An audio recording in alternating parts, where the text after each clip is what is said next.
gabar ayaa wiil ka baratay Facebook. Ugu horeyntii waa ay ka heshay wiilkii. Isfaham kadibna sheekadoodii waxay isu beddeshay jacayl. Wiilkiina wuxuu diyaar u noqday inuu diinta Islaamka qaato si ay isu guursadaan. Kadib wiilkii wuxuu u soo diray lacag dhan $150, wuxuuna ku dhahay waa inaad isa soo baartaa dhammaan dhiigga, wadnaha, beerka iyo kuwa kale. Gabadhii waxay ku tiri baaritaanka dhiigga ayaa nagu filan. Isagana wuxuu ku dhahay baaritaan guud sameey si guurka ka hor uu qalbiga inoogu dego. Gabadhii way samaysay dhammaan intii uu codsaday, waxayna u dirtay natiijooyinka baaritaanka. Isagana mar kale buu u soo diray $10,000 si gabadha reerkeeda ugu kalsoonaadaan inuu wiilkan guurka diyaar u yahay. Wuxuu gabadhii kula heshiiyey inuu magaaladeeda yimaado si ay u wada safraan. Xaggeeda ayuu yimid.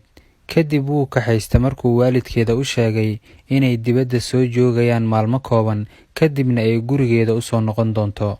Way safreen, laakiin gabadhii mar kale gurigoodii dib uguma aysan soo laaban. Way luntay iyada iyo ninkan aan la aqoon meesha uu ka yimid.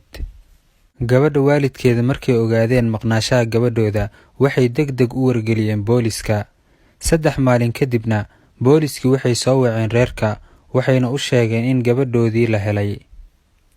Laakiin nasiib xumo, booliskii waxay heleen gabadhii oo meyd ah, taasoo lagala baxay dhammaan xubnaha jirkeeda.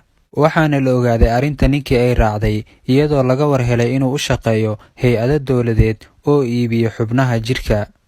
Waxayna ogaadeen in baaritaanadii gabadha loo diray keliya looga gol lahaa inay ku ogaadaan caafimaad qabkeeda, wax kasta oo ku saabsan xubnaheeda iyo qulqulka dhiiggeeda si ay ugala baxaan guud ahaan xubnaheeda. Qisadan rumaysa ama ha rumaysan waa qiso dhab ah oo dhacday. Sidaan horey u daawanayna waxay qabsatay gabadhan, taasoo nolosheedii ku weysay Facebook. Waqtigan aynu joognana waxaa laga yaabaa inay wax walba si sahlan u dhacaan. Wuxuu noqday internetka mid laga heli karo qolalka wiilashiina ama gabdhihiina. Nasiib darro qaabka xun ee loo isticmaala ayaa ah wax halista u keenaya carruurtiina. Si wanaagsan u adeegsada internetka, kuna cibro qaata qisadan.